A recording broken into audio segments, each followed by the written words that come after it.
Buenos días. Ante todo, gracias por habernos invitado a participar.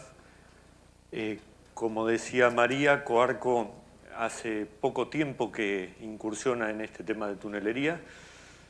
Tenemos dos proyectos terminados con microtuneladoras, EPB, una tuneladora de Herrenkenet. Inicialmente voy a pasar un video de lo que hace Coarco y después sí vamos a pasar a un PowerPoint con la ponencia.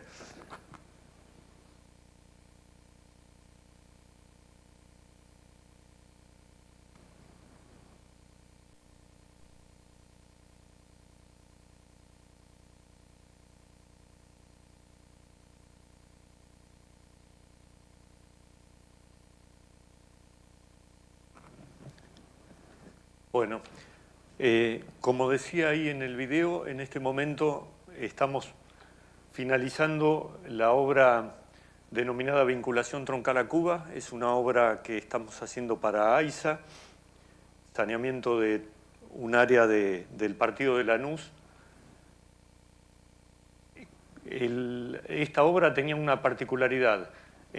Bajo la calle Olazábal pasa un pluvial doble celda de hormigón armado con serios problemas por su tiempo de construcción y por la realidad del suelo en el que está asentado, muy cerca del riachuelo. Nosotros teníamos que pasar con nuestro conducto de pipe jacking a solo 82 centímetros por debajo del pluvial existente, en una longitud de 33 metros aproximadamente.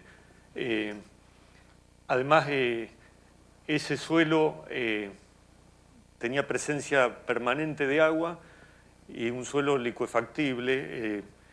Cuando sube el riachuelo, en ese sector los limos arcillosos con muy baja cohesión y muy poco rozamiento, muy poco coeficiente de rozamiento, hacen que se licúe y se haga imposible trabajar con los métodos tradicionales. Para iniciar el conducto hicimos un pozo de lanzamiento con técnicas de tablestacas. El pozo de lanzamiento tenía 9,75 metros de longitud para poder bajar la tunelera de Herrenkenet que tenemos y 6,75 metros de ancho. Esa es una imagen aérea del pozo de lanzamiento pegado al foso de bombeo de la planta Lanús. Como decía, esta planta de tratamiento tiene que recibir conductos de todo el partido de Lanús, alrededor de 140.000 personas. El suelo, como decía, tiene muy bajo valor soporte, muy poca cohesión.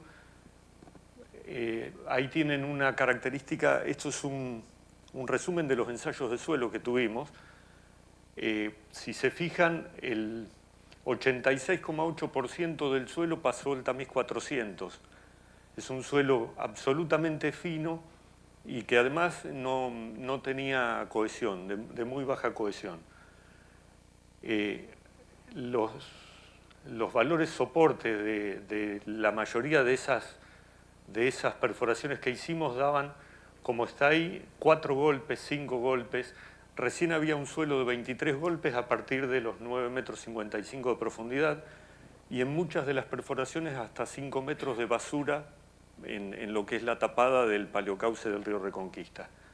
Eso es un corte de varias de las perforaciones que hicimos, donde se ven arenas finas sueltas, arcillas blandas de conchilla y limos duros que en alguna parte aparecían en las perforaciones y en otras desaparecían totalmente, como nos ocurrió en el pozo de llegada de la tunelera.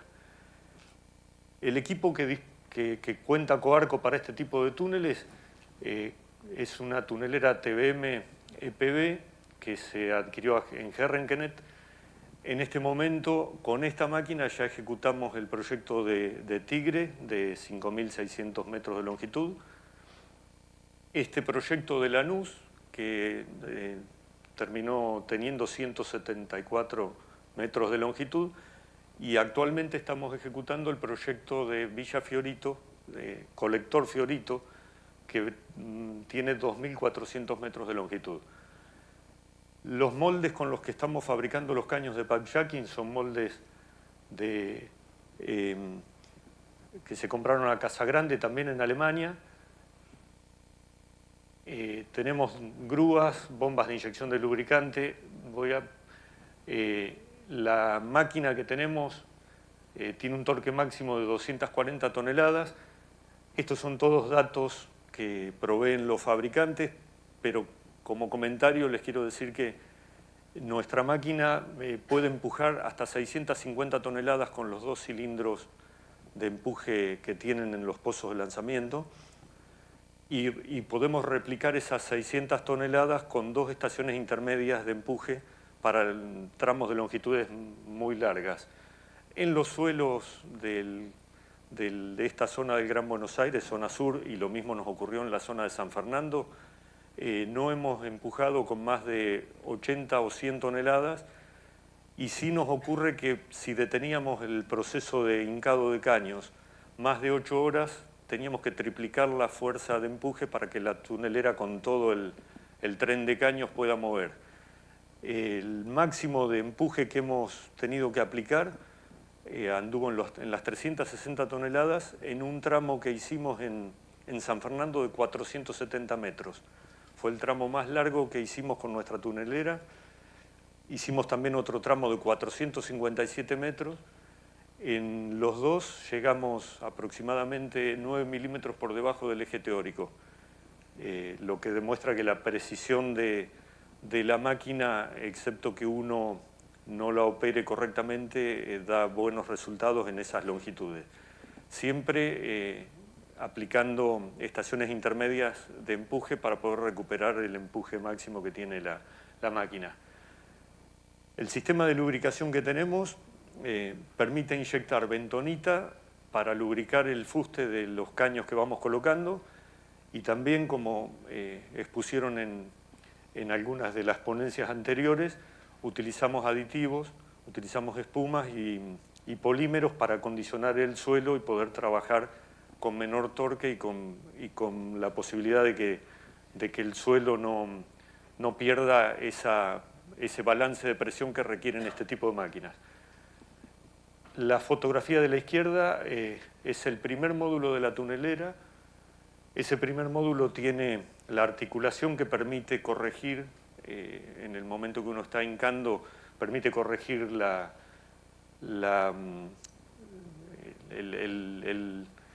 acompañar el eje teórico del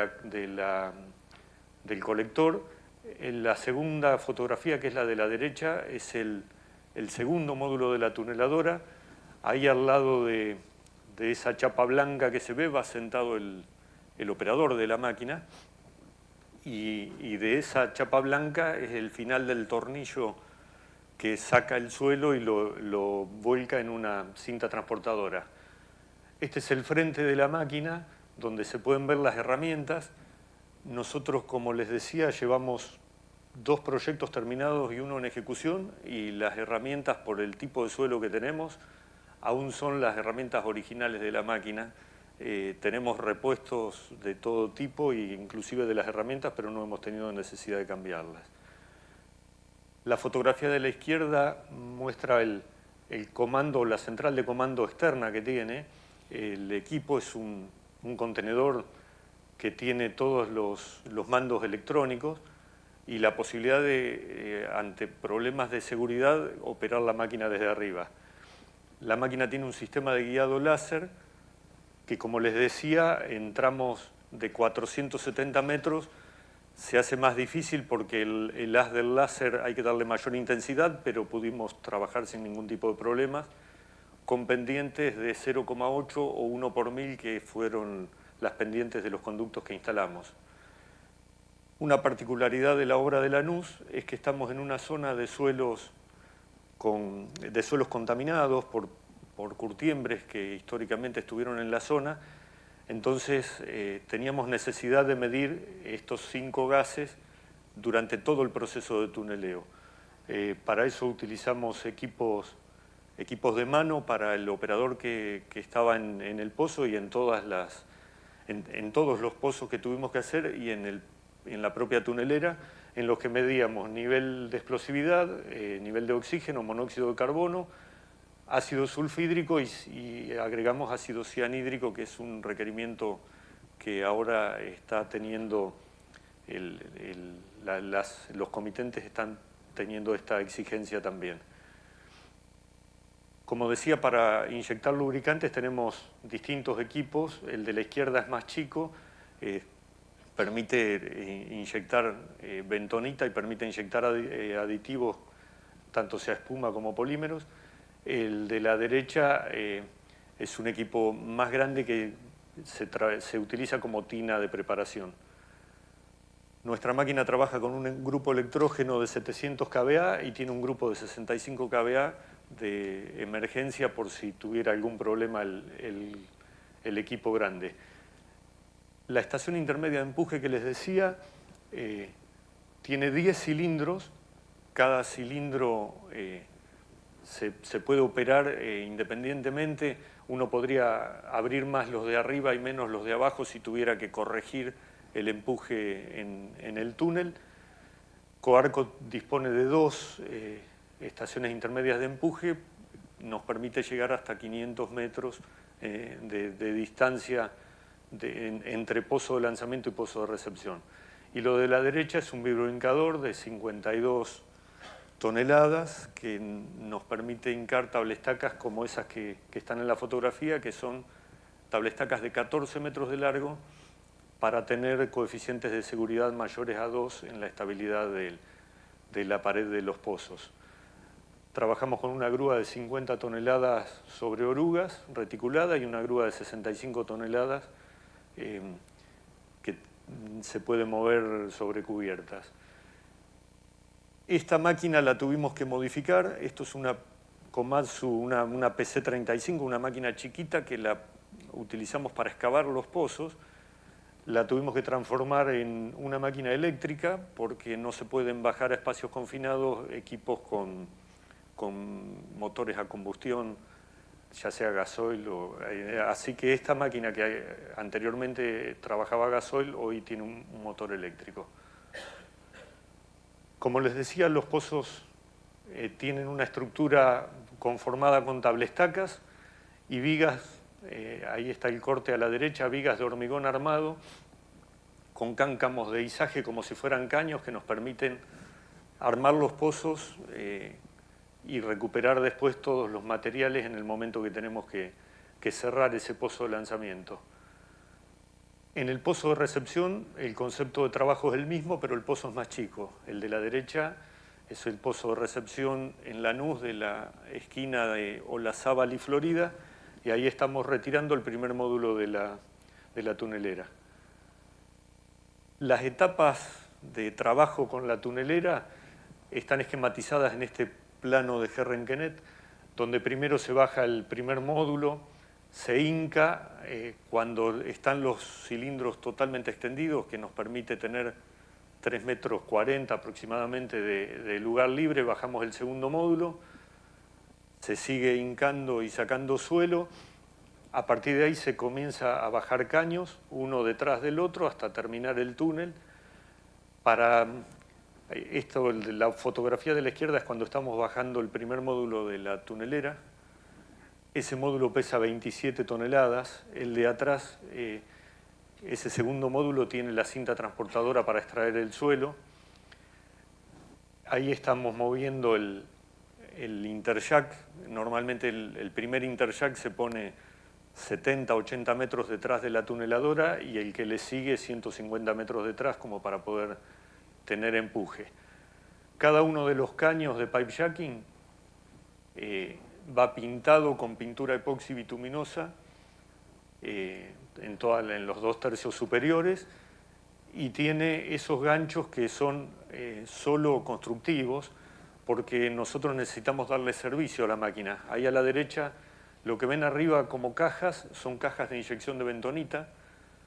Nuestra máquina permite operar hasta 40 cajas de inyección de bentonita, se colocan una cada 10 metros, una cada 3 caños, e inyectan a 120 grados. Podemos inyectar hacia arriba o hacia los laterales inferiores. El operador va leyendo en la computadora la presión en cada uno de esos puntos y puede inyectar en una parte del conducto, puede inyectar bentonita, en la otra no. La cantidad de litros también lo puede ir determinando. También tiene lo de arriba, que es alimentación de aire para el operador que está en el frente de la tunelera, alimentación eléctrica, alimentación hidráulica. Cada uno de los caños que uno va colocando tiene acoples rápidos para volver a colocar todos esos servicios que se desarman al finalizar el túnel. Esta es una fotografía aérea del caño número 52 en el caso del conducto de Lanús, y la de la derecha es la del último caño que se colocó con la tuneladora, eso alrededor del 9 de julio, para el fin de semana largo del 9 de julio. A la izquierda vemos la volqueta, a la derecha se ve con la percha con la que la levantamos con la grúa. La fotografía esta lo que quiere mostrar es que el suelo que sacábamos está absolutamente embebido en agua. La napa en ese lugar está alrededor de 50 centímetros, 80 centímetros, y cuando levanta el riachuelo, como decía, se satura y se licúa el suelo. Entonces en esa volqueta el suelo está acondicionado con polímeros y con espumas para poder trabajar correctamente. A la derecha ven el operador. Como les decía, el operador está al lado de la cinta transportadora en ese pequeño lugar. En el caso de que tenga algún tipo de problema, nosotros podemos ir a buscarlo, por un lado con la propia volqueta que se utiliza, se puede operar desde afuera, y además tienen equipo autorrescatador y tienen equipo autónomo para poder salir. En el caso del operador va con un autorrescatador y, como decía, con elementos para medir los 5 gases que comenté anteriormente. En el momento de ejecutar el túnel se hacen varios controles. Ahí habíamos escuchado a los disertantes anteriores que se hacen muchísimos controles previos al inicio del túnel y posterior al trabajo del túnel. Durante el momento que estamos trabajando con la tunelera, nosotros 3 veces al día bajamos con un topógrafo y una estación total para tener certeza de que la máquina no está teniendo problemas en el láser que le está indicando el sentido de ubicación del eje del túnel. Les decía que Coarco los caños los está fabricando con moldes propios. Los estamos fabricando en Mar del Plata, en un obrador que tiene Coarco allí. Los moldes son los que se llaman sistema webcast o hormigón dormido. Se hacen de acuerdo a normas UNE 1916 y 127.916. Y además, como estamos en Argentina, también tenemos que cumplir el CIRSOC 201-2005. Los controles de los caños se hacen con auditorías externas. Para la obra de Tigre lo hicimos con el INTI, para la obra de Lanús y de Fiorito lo estamos haciendo con INTEMA, con ISET, porque se están fabricando en Mar del Plata y estos organismos tenían posibilidad de hacernos las auditorías de los caños todos los días. Además se le hacen, estas son fotografías de la fábrica de caños, el molde de BFS. Este es el molde externo, que es un molde vibrador, el de la derecha es el molde interno. La gente de Prearmar nos está proveyendo las vigas con las que hacemos esos canastos en la planta de Mar del Plata. Esto es una fotografía cuando están hormigonando uno de los caños. Las resistencias que estamos obteniendo a los 7 días tienen un promedio de 46,4 megapascales y a 28 días 57 megapascales. AISA por pliego exige un H38 y la realidad es que por los condicionamientos de la norma y de lo que establece el pliego terminamos obteniendo este tipo de resistencias. El ensayo del caño, por las dimensiones que tiene 3 metros de largo y 1,84 m de diámetro exterior, se hizo en el IMAE, en Rosario. Ahí está el ensayo de aplastamiento, el mapa de fisuración, donde van marcando a medida le van agregando carga. Terminó rompiendo en 1100 kilonewton aproximadamente.